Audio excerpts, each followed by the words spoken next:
So when the folks are when they turn in this material, what are they looking for as far as these banks are concerned? What kind of information? What determines if they indeed pass or if they indeed fail, so to speak? They are looking for, they're looking at the quality of the loans on their books. They're looking at the likelihood of default or delinquency in the loans that they have. They're looking at other assets on their books.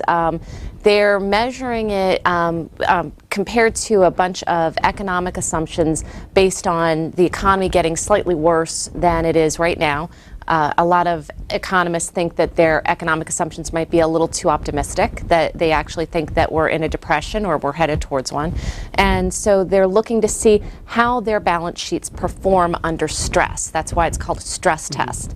So the bank regulators are trying to actually stress their models, their economic models at the banks, and see if the losses will be so much that they'll run out of capital or need taxpayer aid. Now, this test focuses on 19 banks specifically. Yes. What's important to know about these banks that have been chosen? Those banks all have more than $100 billion in assets. They are the 19 largest banking institutions. And the reason why they're not the largest financial institutions, they're the largest banking institutions. And the reason why they've chosen those is because their deposits are insured by the Federal Deposit Insurance Corporation. And so that's why they chose those 19 banks. And so you had referenced this, but there were two types of tests that are supposedly going to be admitted. One is called baseline, one is called adverse. Can you kind of break those down for us? Yeah, the baseline is kind of where the administration sees things going. And in the paper that was released yesterday, they admitted that things have gotten worse since they gave their baseline projections. And now the assumption that unemployment may hit, I think it's like 10.3%, is now a lot more likely than it was when they gave their economic assumptions just, a few weeks ago.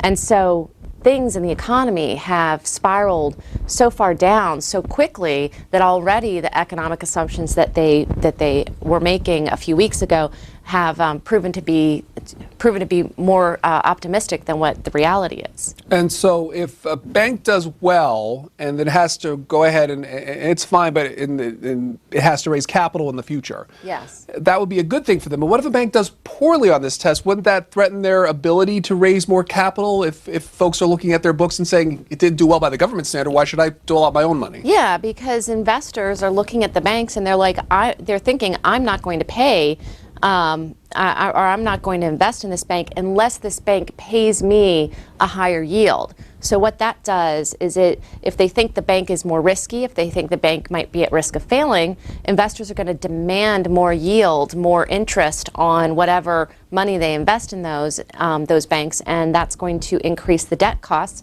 making it harder, making it more expensive for these banks to actually raise capital. And that's the whole goal behind the test, is to measure which banks need the capital to withstand the next 2 years and get them to raise it now. But in being so public about it, a lot of people on Wall Street feel that the Obama administration has kind of shot themselves in the foot on it, because it's actually going to make it more difficult for the banks to raise capital. Dawn Kopecki, our guest for until 8 o'clock. If you want to ask her questions about this test that was released, particularly in regards to the health of the banking system, 202-737-0001 for Republicans. It's 202-737-0002 for Democrats and Independents. 202-628-0205. Journal at cspan.org is also where you can email your questions as well. If you go to our C-SPAN website, by the way, we've included the actual document that was released by the Treasury Department. It is the Supervisory Capital Assessment Program. Design and Implementation is the technical term. Dawn Kopecki, this is 21 pages long. Yeah, it's not very long. There aren't a lot of details in it. I spoke to at least a half a dozen Wall Street analysts yesterday who said there's absolutely not enough information in that paper. They all thought that the Fed was going to put out enough information that they could look at the banks and figure out how much capital they would need. Instead, it raises more questions than answers. Questions such as? Such as, how much capital is the Federal Reserve going to actually require the banks to hold? One of the things that in that, and this gets a little complicated, but banks are required to hold about 8% of what's called Tier 1 capital. And of that, in the last couple of years, a lot of it has to be something called common equity, which is basically the stock that you and I buy and invest in the banks. So about half of their capital should be common equity, but they didn't put an actual, they didn't say half. They just said that a proportionate amount or preponderance of the capital should be common equity. So what analysts are having a hard time is not all these banks have that much in common equity, but the Federal Reserve didn't specify exactly how much they wanted in common equity. And so, they didn't actually put the capital needs, the capital requirements out there. So Wall Street right now doesn't have an idea of how much more capital these banks are going to have to raise, and that affects their ability to expand their business. It will affect whether or not they need to sell off non-core assets. For investors, it will affect whether or not the banks need to cut their dividends. So there are a lot of reasons why it's very important to figure this information out, and reasons why Wall Street's a little upset that the Fed didn't give them more guidance. The Wall Street Journal has a list of the banks, JP Morgan topping that list amongst others. Have we heard directly from them or their affiliates, their associations, as far as how they're responding to this test? The banks were told not to release the data. There have been signs of how they're releasing it. Goldman Sachs, before this data came out publicly and said they're going to be able to repay the TARP after the stress test is released. Well, that indicates that not only did they pass the stress test, or not only do they think they're passing the stress test, but that they have excess capital. And so what's happening is what I think you're going to see is banks publicly stating that they're going to do things after the stress test is done, not necessarily saying how they've performed, but giving the street enough indication that they've passed it. And what you're going to see is more pressure on Treasury to release the data, because the banks that aren't faring well, that can't make those declarations, their debt costs are going to rise. We have folks at home wanting to ask questions of you. We start with Bob on a Republican line from Austin, Texas. Good morning. Go ahead. Good morning, and good morning, Ms. Kopecky. My question is this. It goes to the integrity, the truth, and the transparency of all this. We've just heard a long segment here about people questioning the integrity of the government going into the war in Iraq. We all remember Colin Powell's supposed truthful testimony that brought us to war, launched the ships to go bring us into Iraq. Powell said, yes, we all did it. Now the question is, what can you tell me that will make me believe, or the American people believe, Mr. Bernanke, whoever else is in charge, if they see stress, if they see huge fissures and problems, that they're really going to be forthright and tell us the truth? Everything points to they're not going to be forthright and truthful. Why should they tell us? You know, Bob, I can only tell you what analysts are telling me, and your viewpoint is exactly what Wall Street thinks. Wall Street is having a hard time believing the results of these tests. One analyst, Paul Miller at Friedman Billings, it's FBR Capital Markets in Arlington, he called it a dog and pony show. He said that the government has painted itself into a corner, and they're not going to be able to do anything but assure the public that the banks are healthy and well capitalized. So I think that your view is probably the predominant view of Wall Street as well. Did you get a sense that analysts and those types were going to have that kind of outlook anyway, or were they at least optimistic, or at least, open to the idea that this could actually prove something? Well, the relationship between Wall Street analysts and Washington is pretty strained right now, because Washington has come out with a number of programs and changed the rules halfway through. And so there's a large measure of skepticism, whereas before, maybe 8-9 months ago, everything that happened in Washington, Wall Street traded on immediately. Now there's delayed response. Bernanke might come out with a speech that the Fed thinks will give the markets more confidence, and the markets might tank. And so right now, there's a lot of skepticism on Wall Street in general. Flint, Michigan is the next call. Will on our Democrats line. Hi, how are you? Hi. Thanks for taking my call today. I've watched you guys for years. This is my first call to you, and I just have a quick statement. Being a business person myself, and a Democrat.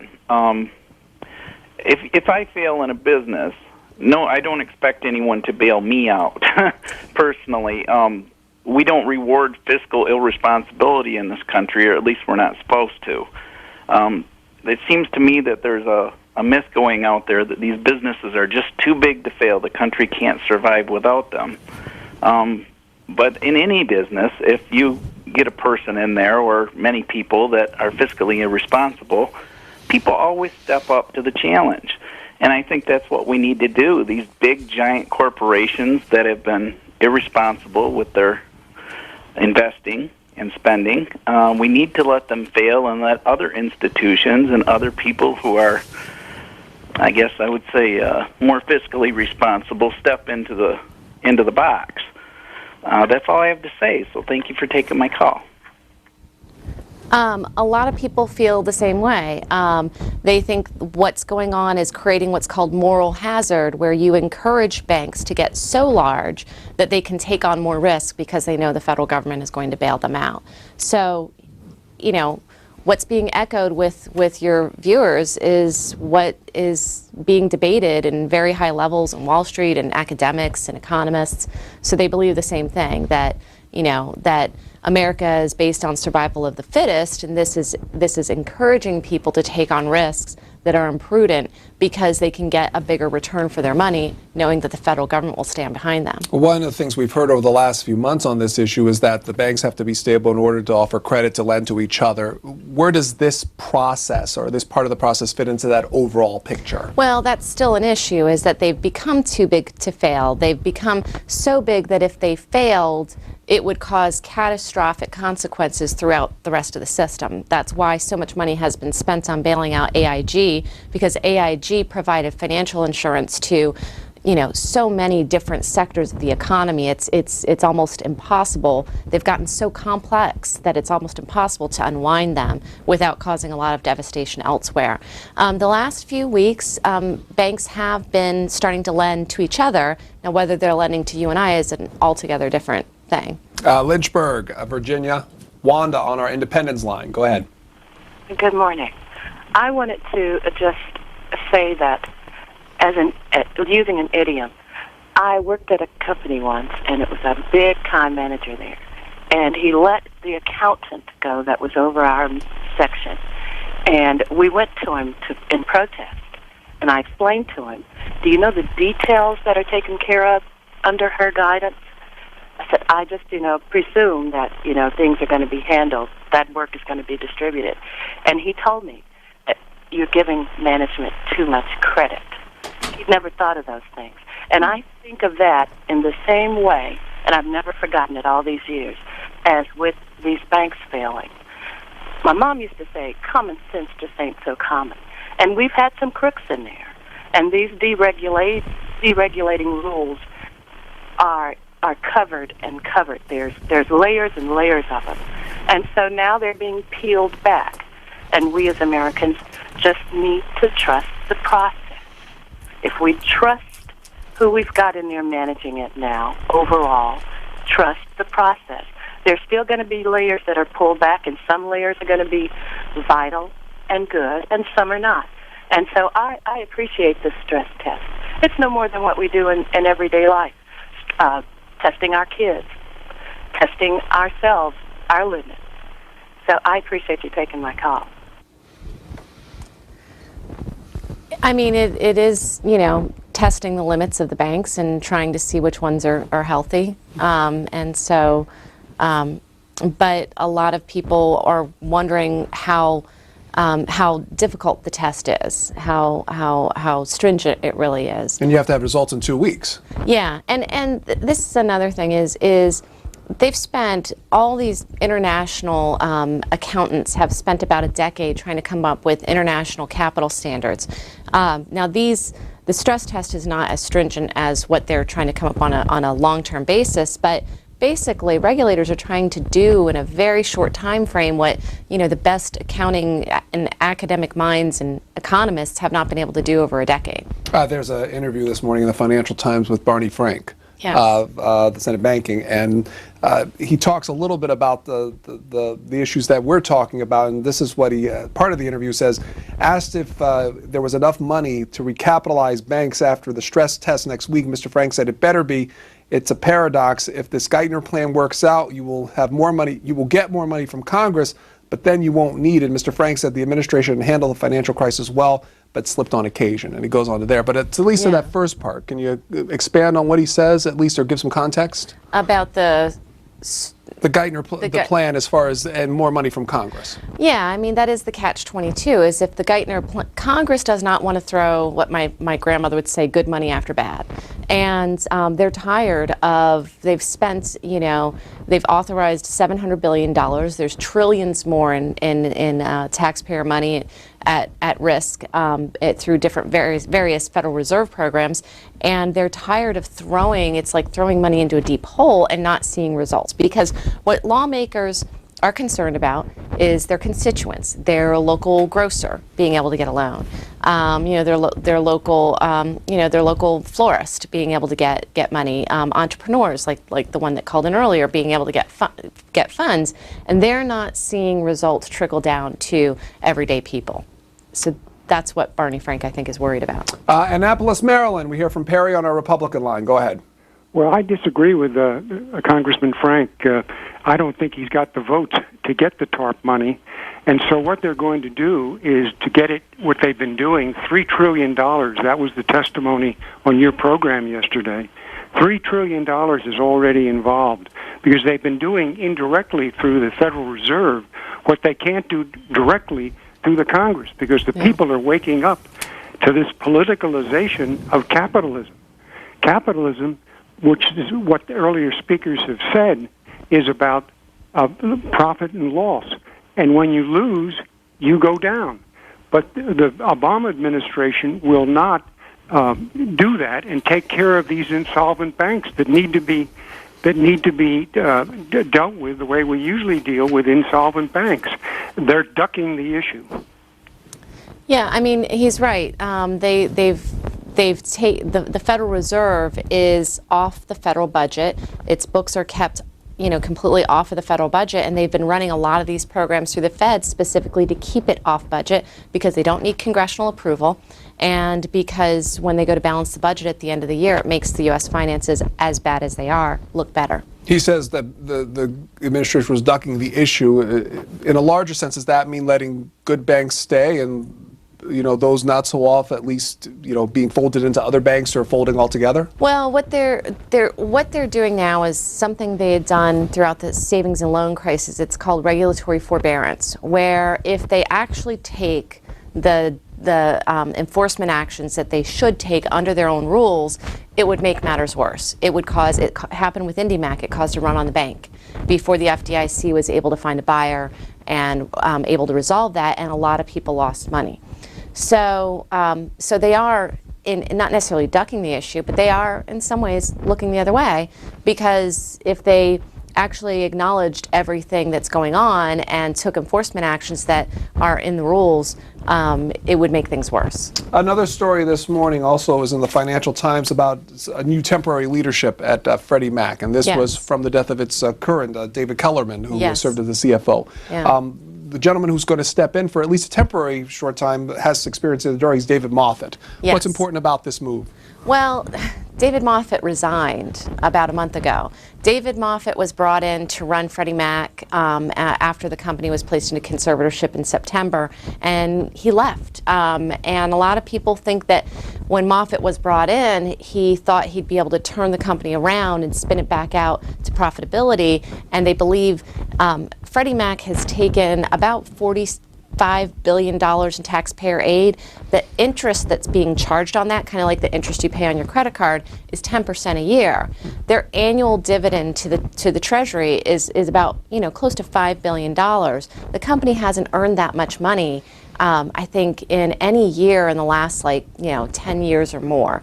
So I think Moffett looked at the company and said, there's no way this company's ever coming out of conservatorship, and left. But what happened was their CFO reportedly committed suicide this week and left a huge void at the top. Moffitt's departure in March left their chairman running the company. John Koskinen doesn't have any experience really running corporations like Freddie Mac. And then the acting CFO, who had been with the company for 16 years, is deceased now, and they have a huge void of leadership at the top. And so Moffitt agreed to come back as a consultant, not a CEO, but as a consultant. And it's temporary, and apparently I think the report said it's unpaid as well. Yeah. Herb Allison at Fannie Mae, he was also put in place in September, and he is now the nominee to run TARP. He didn't take a salary at all last year. Lima, Ohio, on our Democrats line. Good morning, Rex. Good morning. Yes, I have a quick question. I'm just curious how the United States government would fare under their own stress test. That's all. Have a good day. Well, the AAA credit rating of the United States government of Treasuries, it's not at risk of being downgraded, but it is less valuable than it was. France and Germany have stronger AAA credit ratings than the United States government right now, and it's because of all the debt that we're taking on to the federal government's balance sheet. So whether or not that's going to cause a problem with interest rates later, a lot of people think that we're headed towards inflation. A lot of people think that the Treasury right now, to raise all this money, is issuing record numbers of Treasury bonds.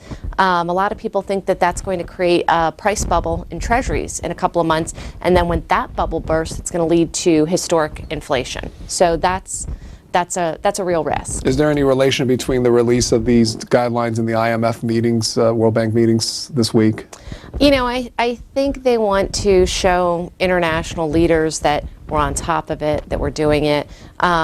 Everything that's coming out of Treasury, because it is an extension of the White House, is political in nature. So, you can read into that what you want. Phoenix, Arizona, on our independent line. Ben is on the line. Go ahead.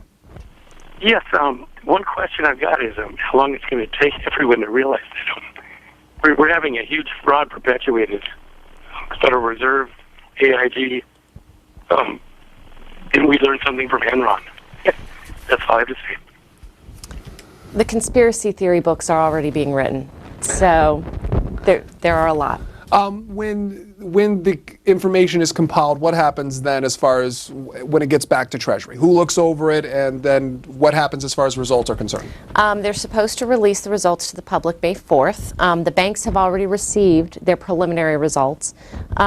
We honestly don't know what those results are going to look like, because I'm told that there's a disagreement between the bank regulators, the FDIC, OCC, and Federal Reserve, and Treasury over how much data to release. Because normally these exams are kept top secret, and it's a felony for bank examiners to release the results. So, but Treasury has decided they're going to release them. We don't know exactly what we'll see. We don't know how much detail we'll get, but the banks, I believe, are required by a different set of laws to release something to the public, because they're material in nature. Investors need this information to know whether or not they should buy or sell the stocks and bonds. And so I think you'll see some preliminary results be leaked out by the individual institutions before that. One more call, Hollywood, Florida, from Mike on our Republican line. Hi, good morning, Dawn and Pedro. We have the real issue is we need to support H.R. 1207, introduced by Ron Paul and co-sponsored by 91 Republicans and Democrats in Congress, that calls for the transparency of the Federal Reserve. We need to know what they're doing with their monetary system and our currency. And until we have real transparency, we're never really going to know. I mean, this is all, the Fed operates virtually in secrecy. You mentioned on the 21-page report that gives virtually no details. The American people have the right to know. Well, ironically, one of my colleagues, Mark Pittman, is suing the Federal Reserve under a FOIA request to try to get more data. So that is a long-time complaint that that the Federal Reserve is opaque, that they're not I mean, this is money that, you know, that the taxpayers are ultimately going to be on the hook for if it goes bad. And the Fed is releasing very little data on the types of loans that they're backing and buying through all these various programs. The TALF, the you know, some of the TARP data hasn't been exactly released. So that's an issue, and Bloomberg News is suing the Fed to get them to disclose more data. One related question, one of the things that we heard about Secretary Geithner is that as far as staff that he needs to run his day-to-day business, it was kind of small as far as those key positions. Any word on if key positions are being filled at Treasury to assist him in what he has to do? Yeah, they haven't had much luck, and they had a lot of former Clinton officials, and they didn't want to necessarily push all those people through. And then you've had certain people leave. It is a thankless job what they're doing. You rarely get credit for when things work, and it's very hard to see when things are working. Like the banks are starting to lend to each other, so some of the programs are starting to work. I know that mortgage bonds that they say are distressed are trading. They're just not trading necessarily at the prices that the banks like. So there is liquidity returning to the markets, but it's you know, it's difficult to give credit because, you know, it's not making a difference in you and I, and we have neighbors losing our jobs, and house prices are going down. So it's a thankless job. Don't forget that if you want to find out more about these actual documents that were released, you can go to our website, cspan.org. Dawn Kopecki reports for Bloomberg News. Thanks for your input and guiding us through this. Sure, thank you.